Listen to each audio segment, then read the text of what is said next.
Welcome back, guys. Today we're going to be running through a full leg session and also covering subjects around bringing up lagging body parts, adapting a slightly different mindset towards training when it comes to areas that you're trying to improve, or just different styles of training when it comes to certain body parts, and also covering a small section on working around injuries, niggles, and also just having a good mindset around that kind of process. So I think it's the first leg day I've filmed since we did a prep episode. So as always, lucky leg day trousers are on. So I'm going to be taking you through the full leg session, and again, just covering pointers on, again, bringing up lagging body parts, and also mindsets working around injuries, etc. Let's go.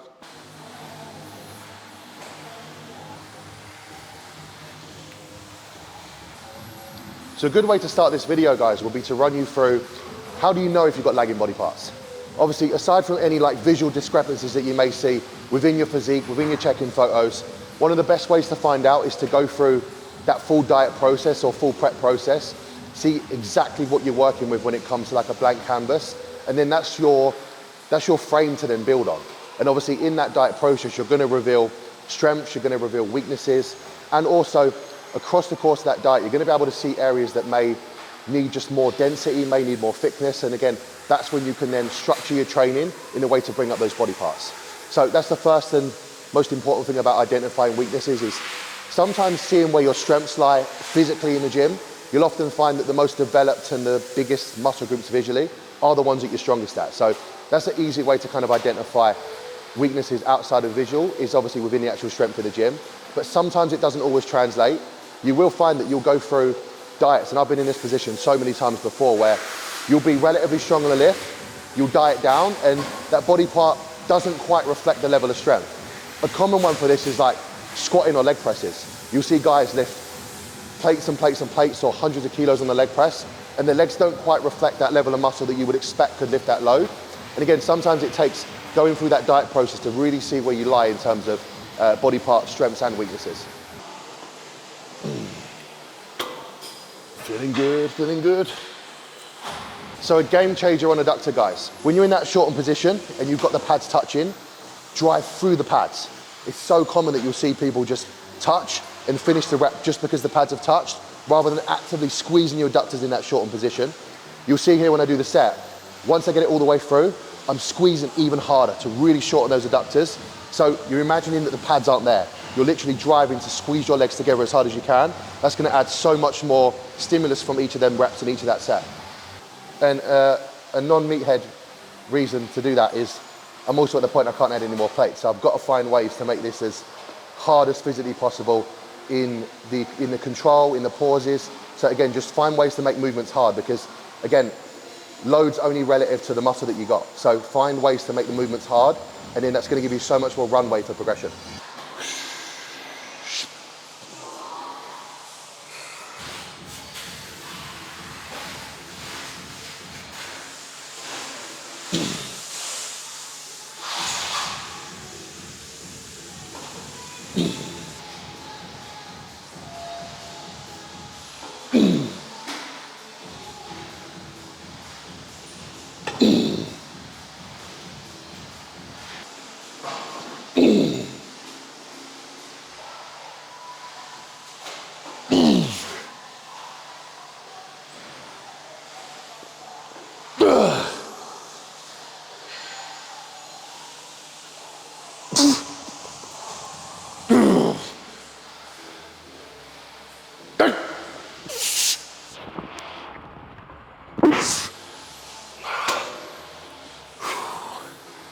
So breaking down reasons that you may have lagging body parts.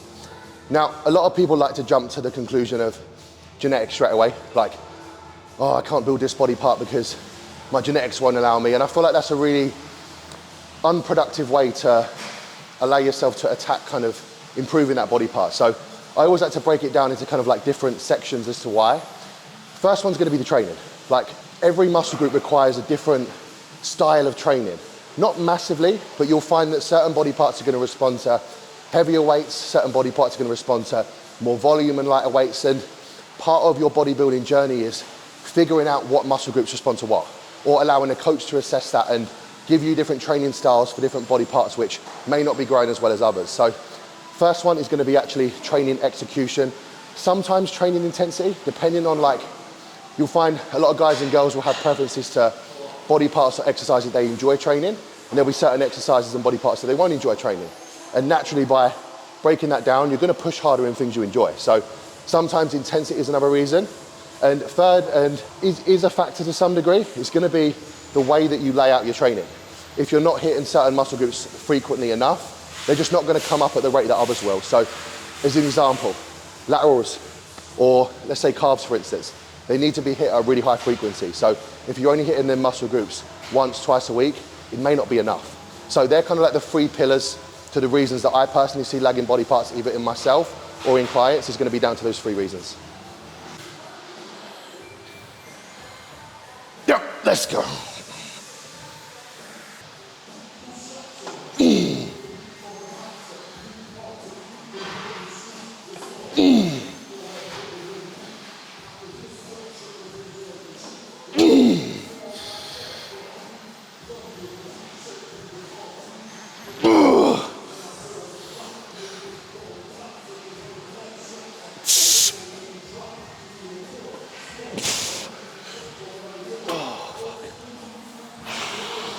Good start. Another large element to actively bringing up body parts, guys, is persevering with it. I see it so often, especially with females, in that, I'm gonna use a really loose example here, that they'll have dominant quads and they won't be able to connect or feel their glutes as much, or glutes will be underdeveloped. And as you're learning new movements and as you're trying new things within training, don't give up on it. It's easy to do like 2-3 weeks on a new movement and say, I'm not feeling it, it doesn't feel as good. Because that muscle group isn't developed, it's not gonna feel as good.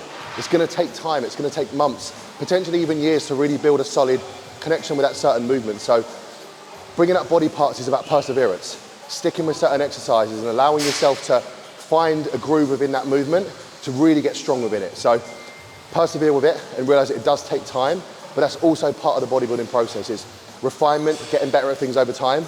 If you quit at the first hurdle, that body part's always gonna stay lagging. So stick with it, work through it, and feed back and forth with your coach.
So something you see me do, guys, on the line ham is I always prefer to do a higher rep set first, then a heavier set.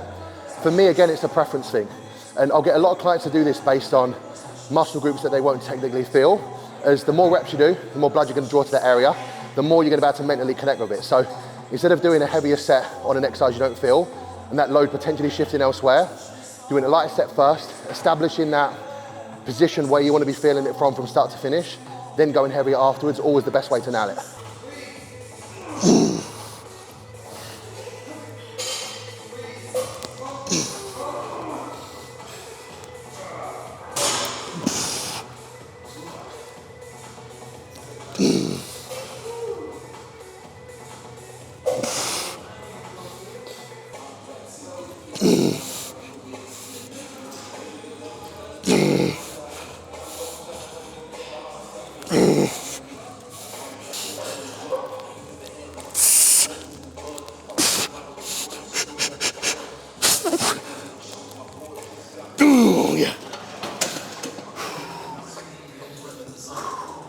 So coming into that second set hams, everything switched on. Like I can feel every fiber of the hamstring working, and that's one of the reasons I find merit in doing that lighter set first, is because when it comes to the heavier set, it's so hard for me to lose that contraction. So coming into that single leg as well, treating both sets as separate working sets. I'll never ever do unilateral movement back to back. It'll always be rest, recoup, go again. Treat it exactly as you would any other working set. So one really good way to decide and really visually see for an off season if you need to tweak your training is looking at what body parts are responding and which ones aren't. Obviously, progress in an off season phase is slow, but you'll still see certain progressions in your physique across that phase. And one really key way to differentiate whether the progress is related to something you're doing, whether that's nutrition or something external regarding sleep, or it's actually training, is to look at what's growing and what isn't. If you're seeing certain body parts grow and respond, then you know it's not a nutrition or an external issue when it comes to sleep. You know if one body part's not responding, it's likely the training. So sometimes getting someone else to analyze it or look over what you're doing is really useful to be able to have an external view on what it is you're doing and really kind of pinpoint what's not firing in that movement. So again, in summary, really easy way to see is look at your physique and see what's growing and what's making progress, and then work backwards from there.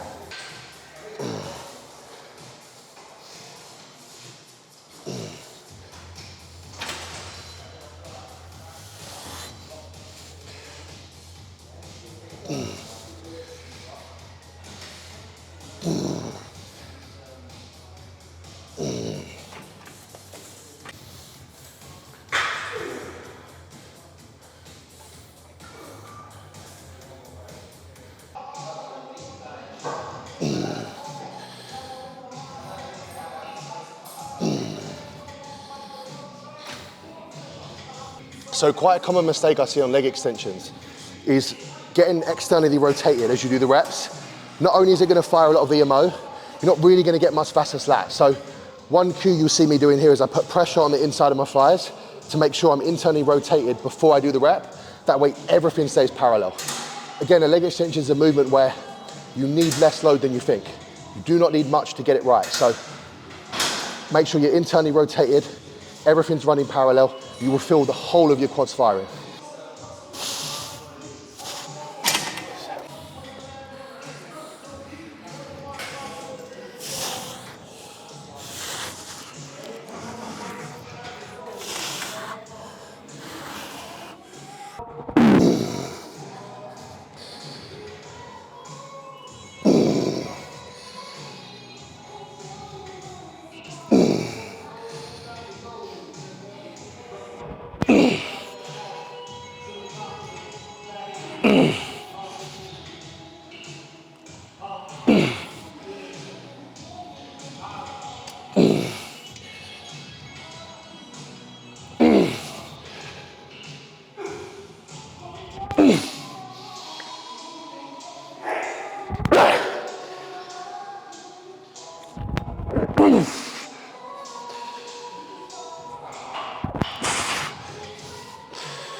Yeah, one more.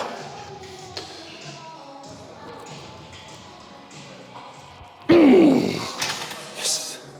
So one thing you'll see within training, guys, especially legs, is I've got a sequence of cues that I'll work through. So if you watch the clip either before this or after this, you'll see I cue the hips down, set my legs in, extend, and everything's a cue. Everything's like a sequence as we're going through the reps. And again, this is body part specific. For chest or for arms, I do not need to do that. I just push and I just extend. Whereas for legs, keeping it exactly where I want it is so crucial, because again, movements like this is so easy just to add weight unnecessarily with no benefit to visual growth, and we bodybuild for visual growth. So again, sequence and cues is so essential for body parts that you want to bring up to make sure everything just stays on. When it comes to reps and intensity, you'll see I'm counting the numbers in my head, and this is why I'm not a massive fan of training partners. Yes, they have their place. Yes, I'll use them from time to time, but I want to be able to rely on myself for progression. I want to be able to push myself to the level I need to be at to make progress and not put that in the hands of someone else. So counting through your reps as you're going and cueing yourself 3 more, 2 more is so essential to making sure you hold yourself accountable to that number and do not bail on it.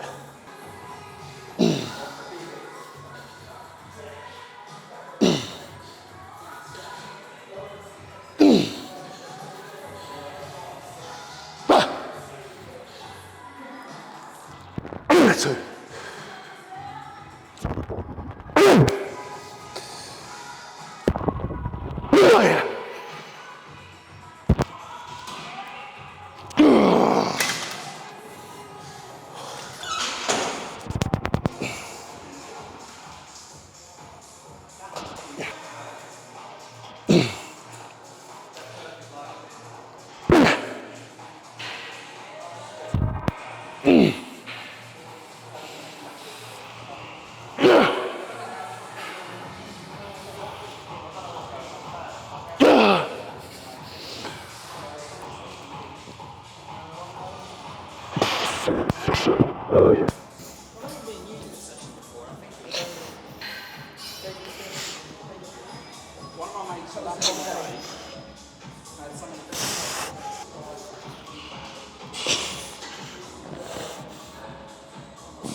Harder still last.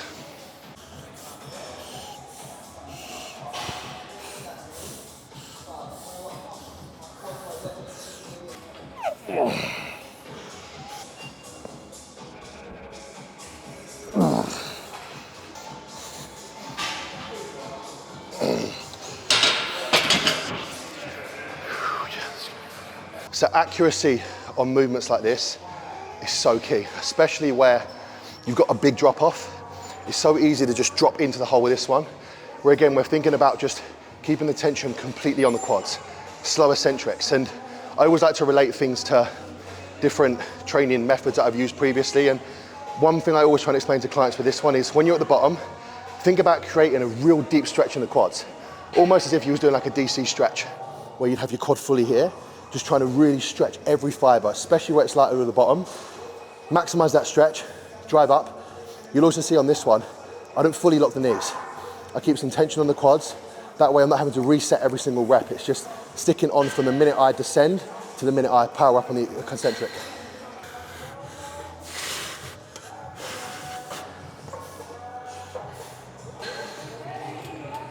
Yes.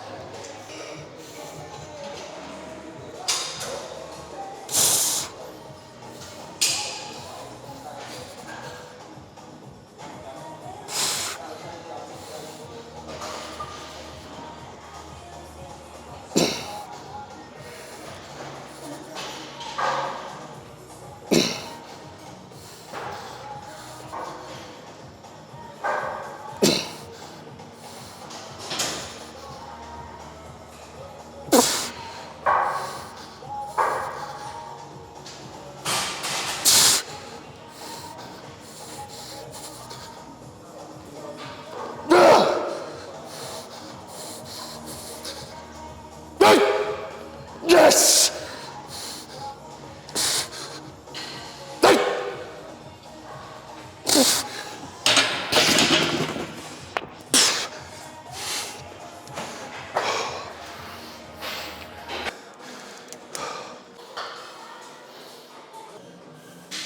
Easy work. Easy work.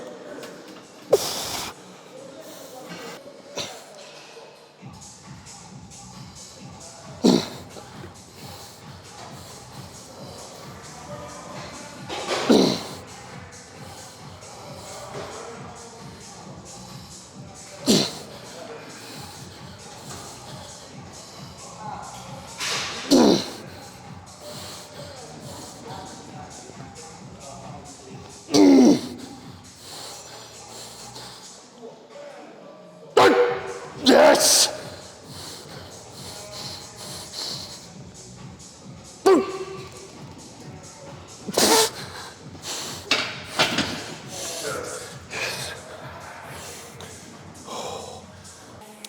That's a wrap, guys.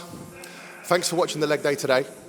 As you'll see, very low volume, like 2 working sets max for every exercise, but quality of everything is through the roof. And a point I didn't touch on in the video is, for sessions like these, no stimulants, no caffeine, no nothing, just pure focus and intent with what it is you're training. That's another thing that's so important for lagging body parts, is just focus, intent with every exercise and the way that you're doing it, and that's going to lead to progress long term. So thanks for watching. Drop a like, drop a comment, and catch you on the next one.